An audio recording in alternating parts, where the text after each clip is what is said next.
하나님 사랑, 이웃 사랑이라는 제목으로 우리 하나님 말씀 함께 나누려고 하는데요. 여러분 우리 늘 새해를 시작하면서 여러분이 결단하고 또 결심하는 바가 있을 것입니다. 우리 송구영신 예배 드리면서 새해 기도 제목을 이렇게 작성한 친구도 있을 것이고 또 어떤 신앙적인 부분뿐만 아니라 내가 학교 생활이라든지 특별히 이제 새로운 학교에 진학하는 우리 고등학교 1학년 친구들은 내가 어떻게 학업 가운데 나아가겠다, 행하겠다 하는 그런 작정, 작심도 했을 것이고 또 우리 고3 친구들은 올해 또 중요한 우리 입시나 수능 같은 것들을 이제 맞이하면서 또 막연하지만 그래도 한번 잘 해봐야지 하는 그런 다짐도 있을 거예요. 그러나 어쨌든 우리가 믿음 안에서 모인 우리들은 신앙적인 부분에서 우리가 올 한 해 동안 우리 함께 작정하고 또 주님 앞에 기도할 제목이 있는데 오늘 설교 말씀의 제목이기도 합니다. 우리 함께 읽어볼까요? 하나님 사랑, 이웃 사랑. 우리 드림교회 올해 표어이기도 합니다. 하나님을 사랑하며 예배하는 예배자, 또 이웃을 사랑하며 섬기는 참된 제자가 되자. 우리 이런 슬로건을 가지고 우리 하나님 사랑, 이웃 사랑이라는 이 표어로 우리 함께 기도하며 나아갈 텐데 우리 이렇게 작정하는 거예요. 하나님, 우리 2026년 주어진 올 한 해 정말로 제가 하나님을 사랑하고 하나님을 섬기고 또 더불어서 내게 주어진 우리 주변의 사람들도 하나님의 사랑으로 섬기며 사랑하며 우리 살아가겠습니다. 이렇게 다짐하며 나아갈 수 있는 우리 드림교회 고등부가 되길 소망합니다. 여러분 성경 말씀 우리가 굉장히 많잖아요. 광대한 분량. 성경이 총 몇 권인지 아세요? 구약 성경 39권, 신약 성경 27권, 39, 27 이렇게 외울 수 있잖아요. 성경이 66권의 모든 내용들 너무 광활한 분량이라서 이걸 어떻게 다 읽을 수 있나 그런 생각도 들지만 성경을 한 단어로 요약한다면 사랑이라고 요약할 수 있을 것입니다.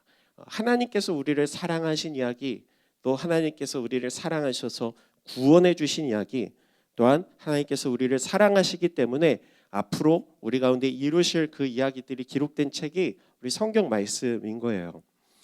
이 사랑이신 하나님을 닮아서 우리가 하나님의 사랑을 실천하고 또 그 사랑으로 나타내기 위해서는 우리가 반드시 그 하나님의 사랑이 기록된 성경 말씀을 우리가 늘 묵상하며 또 고백해야 합니다.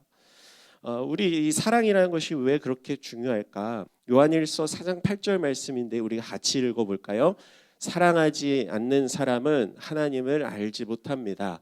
하나님은 사랑이시기 때문입니다. 하나님이 사랑이시래요. 그렇기 때문에 우리가 하나님을 사랑할 때 우리가 하나님을 알 수 있는 것이고 우리가 사랑의 가치를 우리가 깨달을 때 하나님이 어떤 분이신지에 대해서 알 수 있는 것입니다.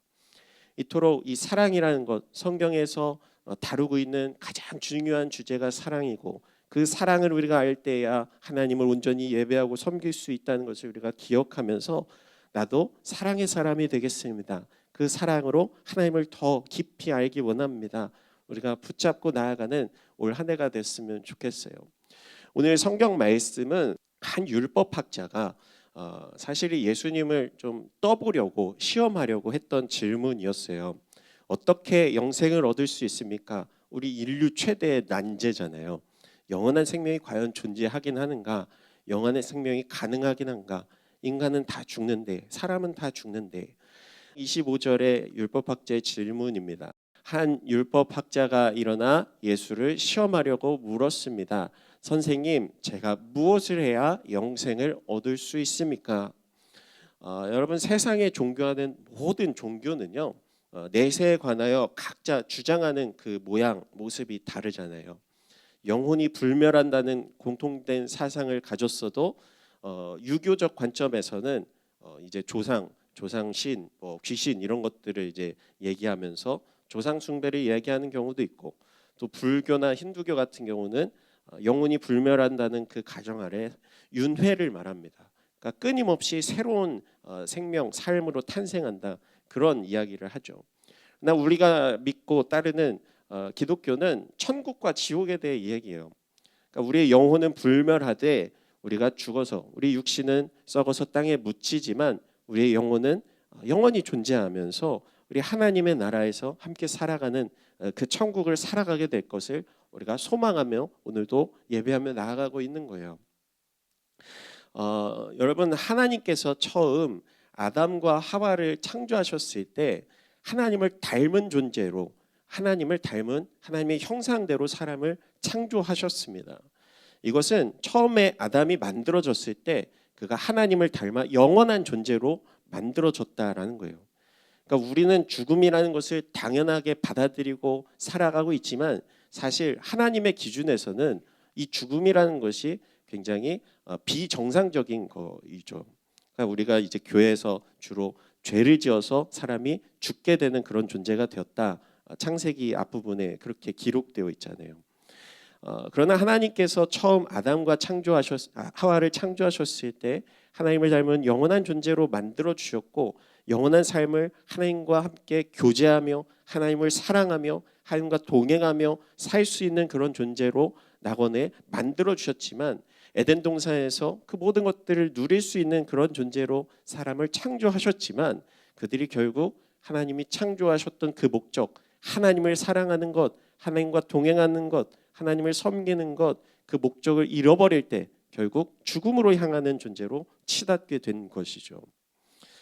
여러분, 하나님께서 그들을 만드시고 창조한 목적이, 우리 사람을 만드신 목적이 너네는 죽어 없어지는 그런 존재로서 만드신 것이 아니라 영원을 소망하며 영원히 주님과 동행하며 그분을 사랑하는 그런 존재로 처음 설계되었다는 것을 우리는 기억해야 돼요.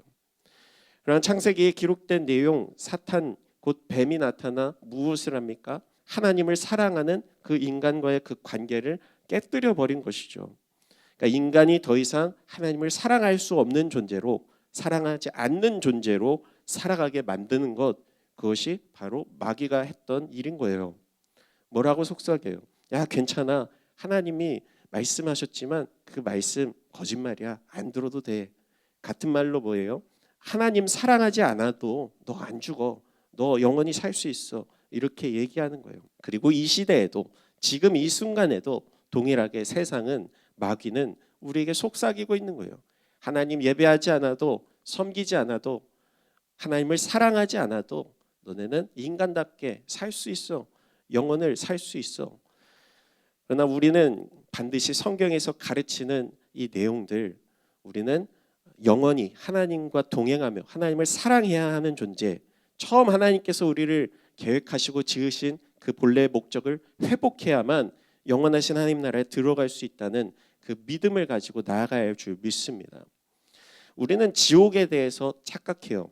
적당히 나쁜 일 하지 않고 적당히 사람들에게 피해 끼치지 않고 살아가면 내가 무슨 살인을 범하거나 극악무도한 죄를 짓지 않았기 때문에, 내가 죽을 죄를 진 것 아니기 때문에 나는 지옥에 가지 않을 거야 라고 대부분의 사람들은 생각합니다.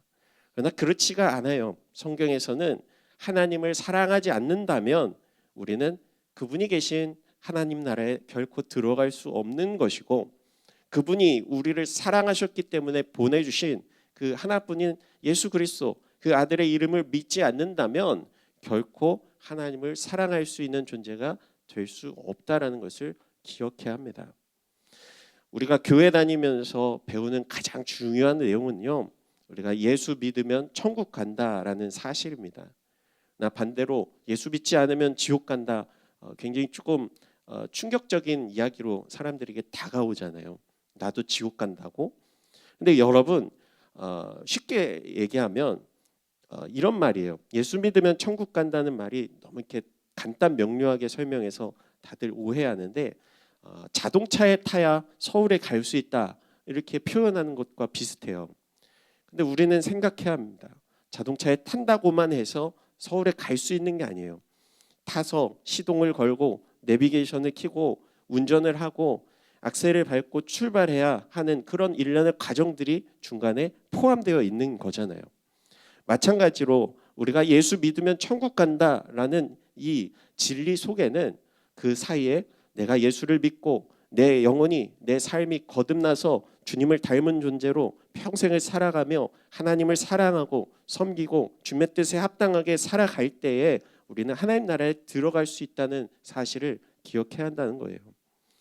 내가 예수 믿는다는 그 한마디 말로 인해서 가만히 있어도 자동으로 천국에 간다. 내가 예수 믿으면 마음대로 내 뜻대로 그냥 내 멋대로 살아도 하늘나라에 갈 수 있다. 내가 예수 믿는다고 입으로 말만 한다고 해서 여전히 내가 죄 가운데 있는데 구원을 받을 수 있다라는 말은 맞지가 않는 말이라는 것입니다. 그러나 우리가 예수님을 믿을 때 우리가 하나님의 자녀가 되는 권세를 그분께서 주시는 것이고, 우리는 그분께서 주시는 그 선물을 받아서 그 삶을 하나님 자녀답게 이 땅에서 사랑하고 하나님을 사랑하고 하나님을 섬기고 또 우리에게 주신 이웃을 사랑하며 섬기며 실천할 때 하나님께서 인정해 주시는 거예요. 네가 나의 자녀로구나.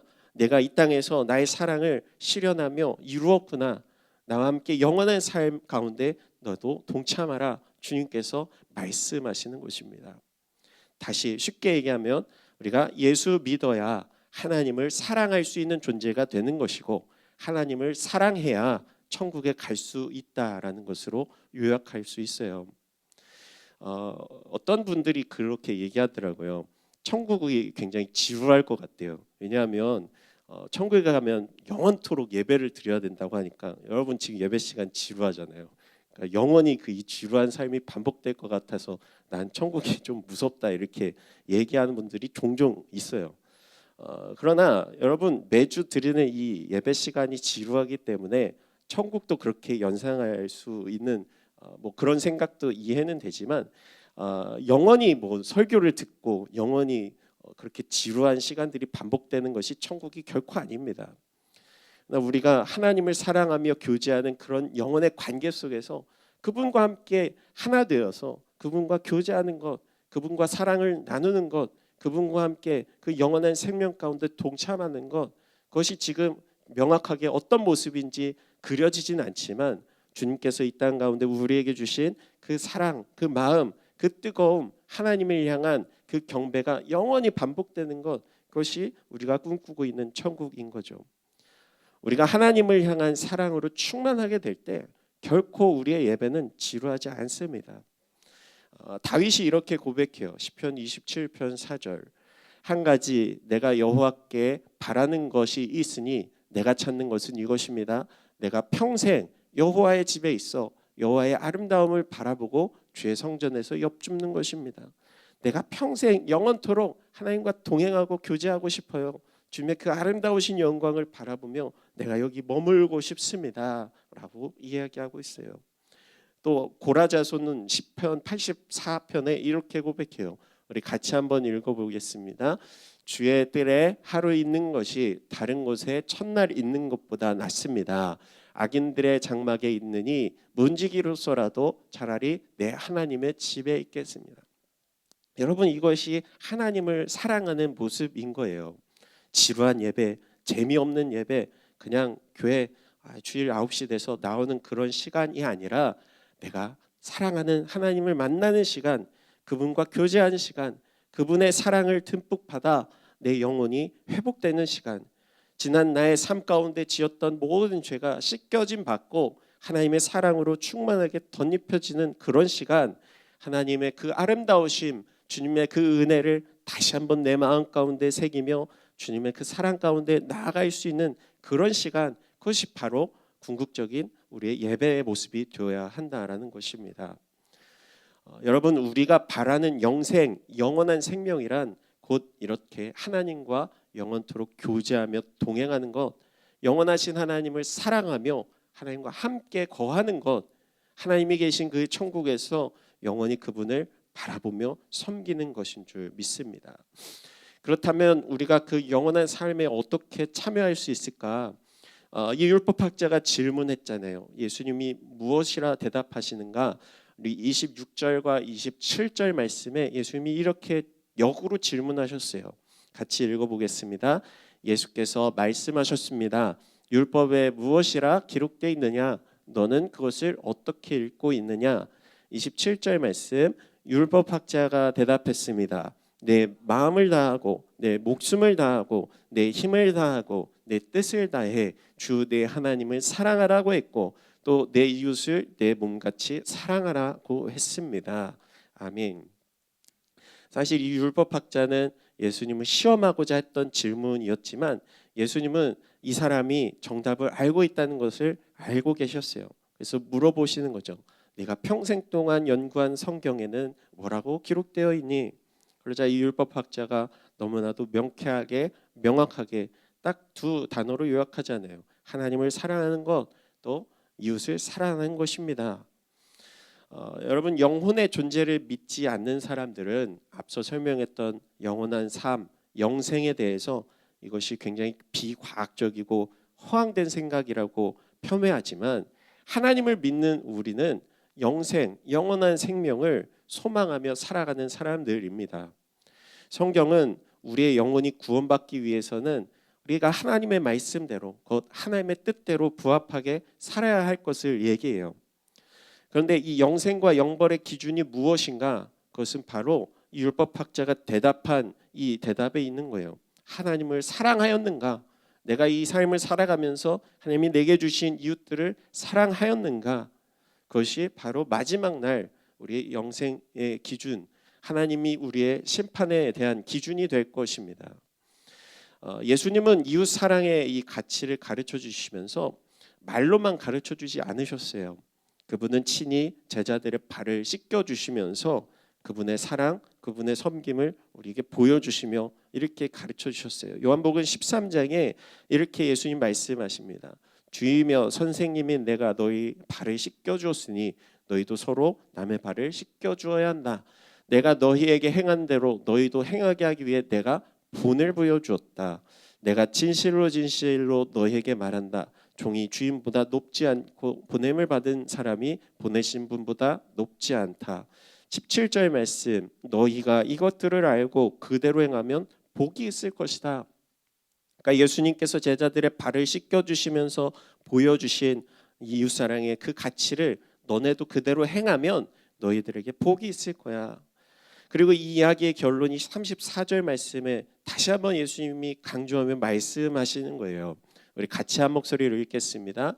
내가 너희에게 새 계명을 준다. 서로 사랑하라. 내가 너희를 사랑한 것 같이 너희도 서로 사랑하라. 여러분, 내 주변에 하나님께서 만나게 하신 사람들이 있어요. 근데 이 사람들은요, 하나님께서 여러분에게 주신 사랑을 실천할 수 있는 기회입니다. 이 사람들은 우연히 만난 것이 아니라 지금 여러분의 옆자리에 앉아 있는 사람들은 그냥 우연의 일치로 옆에 앉아 있는 것이 아니라 하나님께서 서로 사랑할 수 있는 존재로 우리를 만나게 하셨다는 거예요. 오늘 새롭게 편성된 반에서 또 새로운 선생님, 또 옆자리가 조금 어색할 수 있지만 이 만남 속에서 하나님께서 계획하신 그 사랑, 그 일들을 여러분이 발견하고 그 사랑을 이루어갈 수 있는 그런 자리, 그런 시간으로 하나님께서 인도해 주셨다는 그런 믿음이 여러분 가운데 있기를 원합니다. 이 드림교회 공동체에서 우리 예수님의 사랑을 서로 나누고 배우고 그 사랑으로 섬길 때 함께 자라가는, 우리 신앙이 함께 성장해가는 그런 아름다운 공동체가 될 수 있을 거예요. 그리고 학교에서도 마찬가지입니다. 우리 새로운 학년 진학을 하고 또 학교 또 새로운 친구들을 만나게 될 때에 그 사람들 속에서 여러분 기도하는 거예요. 하나님, 내가 이 친구들과의 만남 속에서 예수님의 사랑을 나타내기 원합니다. 나도 예수님의 그 사랑으로 사랑하며 살기 원합니다. 고백할 수 있는 우리 여러분이 되기를 소망합니다. 누가복음 10장 오늘 28절 말씀에 예수님께서 율법학자에게 대답하시는 내용이죠. 우리 같이 읽어보겠습니다. 예수께서 대답하셨습니다. 네 대답이 옳도다. 그대로 행하면 내가 살 것이다. 영생을 어떻게 얻을 수 있을까요? 예수님이 성경대로 해라. 성경에 뭐라고 기록되어 있니? 하나님을 사랑하고 이웃을 사랑하는 것입니다. 마지막 예수님이 대답하시는 거죠. 그래, 네 대답이 옳아. 그대로 행하면 내가 살 수 있어. 우리 성경의 10계명을 1에서 4계명까지를 하나님을 향한 사랑, 또 5에서 10계명은 이웃 사랑에 관한 그런 명령이 담겨 있어요. 그러니까 성경 말씀을 다 읽지 못한다면 우리 10계명의 말씀이라도 우리가 잘 간직해서 이 말씀을 실천할 수 있는 여러분이 되었으면 좋겠습니다. 하나님만 섬기는 것, 하나님만 예배하는 것, 하나님만을 사랑하는 것, 그것이 10계명의 가치예요. 그다음 이웃 사랑, 부모님을 공경하는 것, 도둑질하지 않고 이웃의 것들을 탐하지 않는 것, 내가 하나님께서 주신 그 사랑을 품고 이웃을 사랑할 수 있는 그 마음, 믿음. 예수님은 이 율법에 관하여 잘 알고만 있던 율법학자에게 이제는 그 말씀대로 실천할 것을 말씀하십니다. 네가 아는 것으로 끝나는 것이 아니라 네가 공부하는 것으로, 말씀을 듣고 그것을 연구한 것으로 끝나는 것이 아니라 이제는 그 말씀대로 실천해. 그러면 너에게 생명이 있을 거야. 예수님이 말씀하시죠. 우리도 마찬가지예요. 여러분 평생 동안 교회 생활하면서 많은 설교도 듣고 말씀도 듣고 암송한 친구들도 있을 거예요. 그러나 이제 올 한 해 그 받은 말씀들, 내가 묵상하고 배운 그 내용들을 이제 실제로 의 삶에서 실천해 보는 거예요. 하나님, 내가 주님의 말씀대로 내 주변의 사람에게 사랑을 실천해 보겠습니다. 주님의 그 사랑으로 섬겨 보겠습니다. 그럴 때 우리 주님께서 여러분의 삶을 기쁘게 받아주시고 여러분이 더욱더 우리 사랑의 사람으로, 믿음의 사람으로 나아갈 수 있도록 인도해 주실 것입니다. 마태복음 7장에 예수님이 이렇게 말씀하셨어요. 같이 읽겠습니다. 그러므로 내가 하는 말을 듣고 그대로 실천하는 사람은 바위 위에 집을 지은 지혜로운 사람과 같다. 주님의 말씀을 듣고 그 말씀대로 실천할 때에 우리의 믿음이 흔들리지 않는, 우리 바위 위에, 반석 위에 세운 집과 같이 흔들림 없이 나아갈 수 있는 사람이 될 것입니다. 바라기는 우리 드림교회 모든 우리 고등부 친구들, 우리 중등반 우리 친구들이 우리 믿음 위에 굳게 서서 흔들리지 않는 믿음으로 하나님의 사랑을 실천해 나가며 하나님을 사랑, 또 이웃을 사랑하는 우리 믿음의 사람들로 설 수 있는 우리 여러분의 평생의 여정이 되길 우리 주님의 이름으로 축복합니다. 여러분, 하나님의 사랑, 우리 이웃 사랑은 우리 하나님께서 여러분에게 주신 가장 중요한 가치이자 명령인 것을 우리가 꼭 기억해야 합니다. 그리고 이것이 영생의 길입니다. 예수 그리스도를 믿고 그 믿음으로 우리가 사랑할 때 하나님께서 우리를 영원한 생명 가운데로 인도해 주신다는 그 믿음의 확신을 가지고 한 해 우리 2026년 우리 사랑으로 섬기며 나아갈 수 있는 우리 드림교회 여러분의 삶이 되기를 우리 주님의 이름으로 축복합니다.